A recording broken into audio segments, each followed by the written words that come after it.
नमस्कार, मनु कुमार और आपका इस चैनल पर स्वागत है। साथियों, बांग्लादेश और भारत का जो अंतर्राष्ट्रीय संबंध है उसमें पुनः उथल पुथल शुरू हो गया है, क्योंकि बांग्लादेश में स्थापित 2010 में इंटरनेशनल क्राइम ट्रिब्यूनल ने शेख हसीना, जो वहां के पूर्व प्रधानमंत्री रही है, 5 अगस्त 2024 को भारत में आ गई थी। वहां पे आप जेएनजी प्रोटेस्ट बोल सकते हैं। तो उसके बाद से वो भारत में ही है लगभग 1 साल से।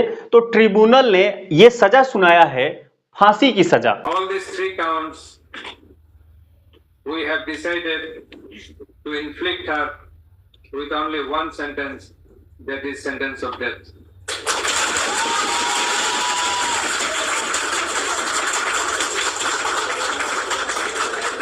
उन्होंने ट्रिब्यूनल ने ये आरोप लगाया है, क्राइम अगेंस्ट ह्यूमैनिटी, मानवता के विरुद्ध अपराध उन्होंने किया है।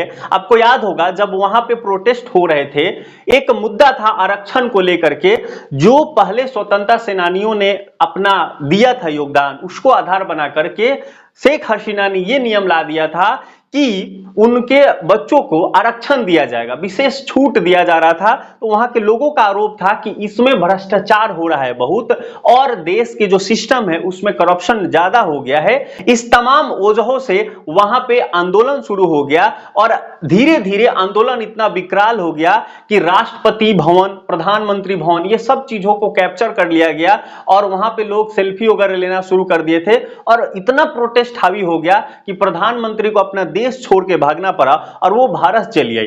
5 अगस्त 2024 को भारत आई, तब से वो भारत के दिल्ली में ही रह रही, नई दिल्ली में रह रही है। अभी 17 नवंबर 2025 को बांग्लादेश में स्थापित, जो 2010 में शेख हसीना ने ही उसका स्थापना किया था, इंटरनेशनल क्राइम ट्रिब्यूनल ने यह सजा सुना दिया है। अब बांग्लादेश की जो सरकार है वो भारत सरकार से यह कह रही है कि शेख हसीना को दे दिया जाए, बांग्लादेश पहुंचाया जाए, प्रत्यार्पण किया जाए। तो अब मसला यह आ रहा है कि भारत के तरफ शेख हसीना का रुझान था, वो भारत के साथ में उन जो ऐतिहासिक पृष्ठभूमि रहा है। आपको याद है इंदिरा गांधी के जो स्ट्रैटेजी थे, इंदिरा गांधी का जो आत्मशक्ति कहें, आत्मविश्वास कहें या उनके लीडरशिप कहें, उन्हीं के नेतृत्व में 1971 में बांग्लादेश का जन्म हुआ था। तो भारत ने सपोर्ट किया था बांग्लादेश के जन्म होने में। उस समय के नेता थे शेख मुजीबुर रहमान। उनके आह्वान पे या जो भी उनके मैसेजेस थे उसके आधार पर इंदिरा गांधी ने एक ठोस कदम उठाया और फाइनली 1971 में बांग्लादेश का जन्म हो गया। तो चूंकि पृष्ठभूमि भारत से जुड़ा हुआ है, भारत ने बड़ा मदद किया है। जो भाषा के आधार पे बांग्लादेश और पाकिस्तान, जो 2 राष्ट्र अलग अलग हो गए, पहले पूर्वी पाकिस्तान और पश्चिमी पाकिस्तान था, तो जो पूर्वी पाकिस्तान के नाम से जो स्थापित था उस भूखंड को बांग्लादेश नाम रखा गया। तो ये जो ऐतिहासिक संबंध रहा है कि भारत ने मदद किया है उसके जन्म होने में, तो उसी को आधार बना के जब भी उस पार्टी की सरकार, जैसे शेख मुजीबुर रहमान की बेटी है शेख हसीना, तो भारत की तरफ उनका झुकाव रहता और होना भी चाहिए, ये नैतिक रूप से भी ज्यादा अच्छा है। तो ऐसा रहा है, तो उसको बहुत सारे लोग पसंद नहीं कर रहे थे। बांग्लादेश के कुछ वासी और इंटरनेशनल लेवल पे भी भारत और बांग्लादेश का जो संबंध था उसको कैसे दरार पैदा किया जाए, यह प्रयास किया गया। खासतौर पे आप चाइना को इसमें ले सकते हैं। और आलम ऐसा हो गया है कि भारत की जो भी पड़ोसी देश हैं उसके साथ भारत का जो अपना रिलेशन है, कूटनीति है, वो बड़ा बिगड़ा सा दिख रहा है। आप पाकिस्तान को तो आप, वो तो जन्मजात दुश्मन है। बांग्लादेश को लीजिए, अभी ये सिचुएशन बन गया है। नेपाल को देखिए, है ना, मालदीव को आपने कुछ दिन पहले देखा, श्रीलंका में चाइना का इतना हस्तक्षेप हो गया है। तो आसपास के जो हमारे नेबरिंग कंट्री हैं उनके साथ भारत का जो रिलेशन है वो धीरे धीरे खराब होता दिख रहा है। और इसमें एक बांग्लादेश भारत के प्रति उसका रुझान था। और 1 साल पहले से लगभग ये स्थिति ऐसा बरकरार हो गया कि अब बांग्लादेश भी चाइना के खेमा में या भारत के विरोध में खड़ा हो गया है। शेख हसीना, चूंकि भारत के प्रति इनका रुझान था, अब क्या हुआ कि वहां कोई भी प्रधानमंत्री हो उसके अगेंस्ट में, विपक्ष में कुछ ना कुछ लोग होते हैं। विपक्ष बड़ा अच्छा शब्द होता है, वो तो देश के प्रगति के लिए पक्ष और विपक्ष होते हैं, पर ये विपक्ष ऐसे हैं कि एंटी, उनसे जलन करने वाले, इनको हटाकर हम रहें, हम राज करें, ऐसा प्रवृत्ति जो है वो हट गई। यूनुस ने उसने लीडरशिप लिया और उसने ये कहा कि हम अगले 2-3 महीने में चुनाव कराएंगे, और ऐसा नहीं हो पाया और लगभग 1 साल बीत गया और अब तक वहां कोई भी लोकतांत्रिक सरकार का बहाल नहीं हो पाया है। मेरा मानना है कि वर्तमान समय में अगर सबसे अच्छा शासन व्यवस्था की बात किया जाए तो लोकतांत्रिक शासन व्यवस्था ही है। अभी वर्तमान समय में इससे अच्छा शासन व्यवस्था इस पूरे विश्व में, इस पूरे पृथ्वी जगत पे एग्जिस्ट नहीं करता है। बहुत दिन पहले राजतंत्र को बेटर शासन पद्धति माना जाता था, उसके बाद धीरे धीरे चीजें बदलती गई, लेकिन वर्तमान समय में लोकतंत्र को बहुत अच्छा शासन पद्धति माना जाता है।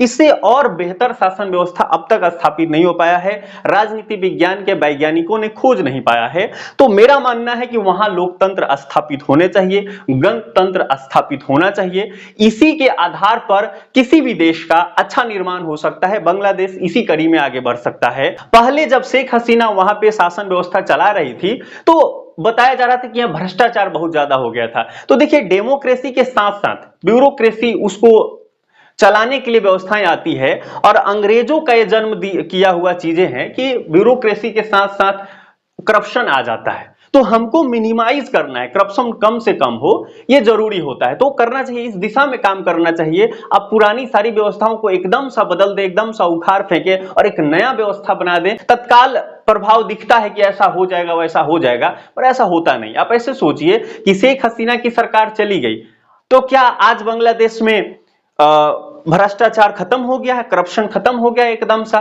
क्या आज बांग्लादेश में बहुत सारे लोगों को दबाया नहीं जा रहा है? क्या वहां पे सोशल जस्टिस स्थापित हो गया है? ये प्रॉब्लम तो आज भी बना हुआ है। तो हम पुरानी व्यवस्थाओं को बदल के एकदम से नया व्यवस्था ला देंगे तो कौन सा कमाल कर दिया?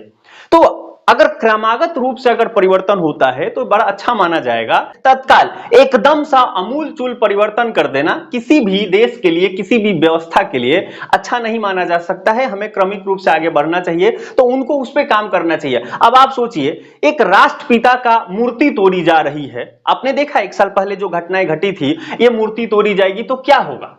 बांग्लादेश में जब जेंजी प्रोटेस्ट हुआ, वहां के बहुत सारे सरकारी संपत्तियों को जलाया गया। वो किसका पैसा जलाया गया? और आज क्या हो रहा है? बांग्लादेश में सब कुछ ठीक हो गया? नहीं हुआ। मैं दावे के साथ बोल सकता हूं कि अगले 5 साल बाद भी उसकी स्थिति ऐसा नहीं कि बहुत ज्यादा अच्छा हो जाएगा, नहीं होगा। क्योंकि कोई भी शासन व्यवस्था चलेगी तो वहां भ्रष्टाचार नाम के एक तत्व रहेगा ही। हमें कोशिश करना चाहिए उसको मिनिमाइज करने के लिए। आप अगर सोशल मीडिया से अपडेट रहते हैं, आप न्यूज़पेपर वगैरह पढ़ते हैं, तो बहुत जल्द आपके सामने आया होगा या आएगा कि मैक्सिको में जेएनजी प्रोटेस्ट शुरू हो गया है। वहां भी भ्रष्टाचार को आधार बना के किया जा रहा है। तो अलग अलग देशों में ऐसा देखने को मिल रहा है, जहां के शासन व्यवस्था कमजोर है। मूल रूप से ये चीजें देखी जा रही है, एक नया सा ट्रेंड बन गया है कि अलग अलग देशों में जेएनजी प्रोटेस्ट हो रहा होगा। आपने देखा होगा राहुल गांधी ने एक प्रेस कॉन्फ्रेंस किया था, उसमें उन्होंने आज के युवाओं से उन्होंने आह्वान किया था कि जो देश है, वर्तमान सरकार है, वो वोट चोरी से चल रही है और ऐसा होगा।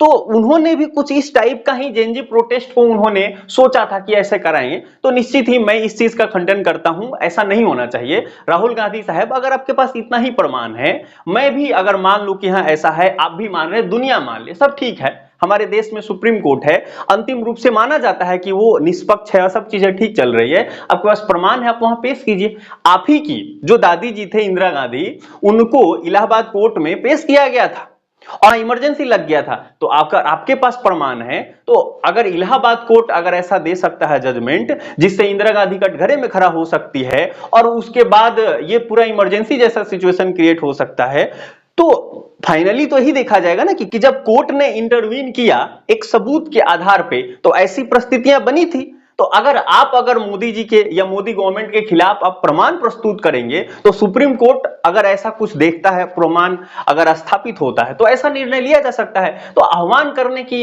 एक जेएनजी प्रोटेस्ट करके सारी संपत्तियों को नष्ट कराने, ऐसा कहीं से औचित्य नहीं लगता।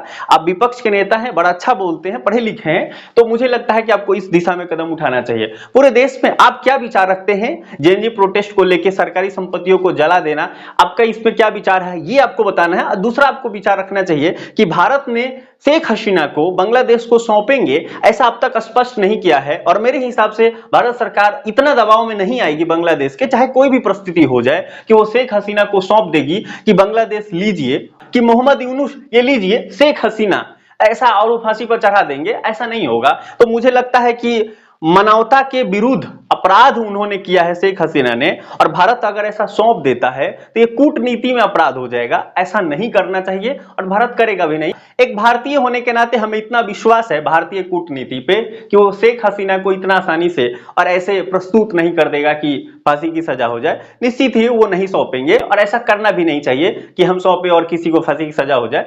देखते हैं आगे क्या होगा। आप इस सब चीजों पे क्या विचार रखते हैं कमेंट बॉक्स में जरूर बताइएगा। और आपसे एक निवेदन है कि चैनल पे नए हैं सब्सक्राइब कर लीजिए, सब्सक्राइबर बढ़ाना जरूरी है। वॉच टाइम कंप्लीट हो गया है, सब्सक्राइबर होगा तो चैनल मोनेटाइज हो जाएगा, तो मैं और मोटिवेट होके आपके लिए अच्छा वीडियो बनाऊंगा। जय हिंद, जय भारत।